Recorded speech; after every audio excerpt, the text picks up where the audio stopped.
لە کاتێکدا لە وڵاتی تایوان ئامادەکاری بۆ ئەنجامدانی هەڵبژاردننی سەرۆکایەتی و پەرلەمانی بەڕێواچێ، وەزارەتی بەرگری ئەو وڵاتە دەڵێ ڕۆژانە زیاتر لە 8 فڕۆکەی جەنگی هێزەکانی سوپای چین بەسەر ئەو دوورگەیەدا دەسوڕێتەوە و هێڵی ناوەند لە ئاسمانی ناوچەکەدا دەبەزێنێ. وەزارەتی بەرگری تایوان لە ڕاگەیەندراوێکدا ئاماژە بەوە دەکا کە بە وردی چاودێری ئەو فڕۆکانی سوپای چین دەکەن کە بەسەر ئاسمانی سنوورەکەدا دەسوڕێنەوە.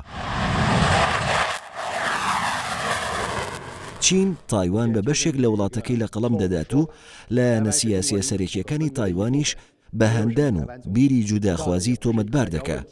ئەوەش لە کاتێکدا کە حکوومەتی تایبێ تۆمەتەکانی چین ڕەت دەکاتەوە و دەڵێ چارەنووسی تایوان بۆ گەلی تایوانە. لە ناوخۆی تایوان هەڵمەتەکانی هەڵبژاردننی سەرۆکایەتی و پەرلەمانی بەڕێوەچێت و بڕیاریشە لە 11 مانگی داهاتوودا ئەنجام بدرێ. بە گوێرەی ڕاپرسیەکان، لای چینگتی سەرۆکی حیزبی پێشکەوتنخوازی دیموکراتی فەرمانڕەوا زۆرترین چانسی بردنەوەی هەیە لە هەڵبژاردنەکاندا، ناوبراو لەلایەن دەسەڵاتدارانی چینەوە بە بانگەشەی جوداخوازی تۆمەتبار دەکرێت.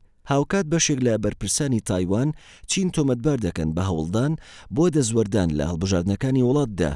ئەمینداری گشتی ئەنجومەنی ئاسایشی نەتەوەی تایوان ڕایگەیاند چین هەرگیز ئارەزوو ناکە سەرکەوتنی لایەنێک ببینێ کە سەرسام نییە پێی. بۆیە چین ئێستا چەندین تەکتیکی جۆرا و جۆر دەگرێتە بەر، لەوانە هەڵمەتی پڕۆپاگەندە و هەڕەشەی سەربازی و گوشاری ئابووری لە دژی تایوان. تایوان لە کۆمەڵێک دوورگەی ئاوی پێک دێت و دەکەوێتە خۆڕەڵاتی کیشوەری ئاسیاوە و بەسەر ئۆقیانوسی هادیدا دەڕوانێت و تەنها 140 کیلۆمەتر لە چینەوە دوورە. دانیشتوانی تایوان لە نزیکەی 24 ملیۆن کەس پێک دێت و پایتەختی وڵاتەش تایبێیە.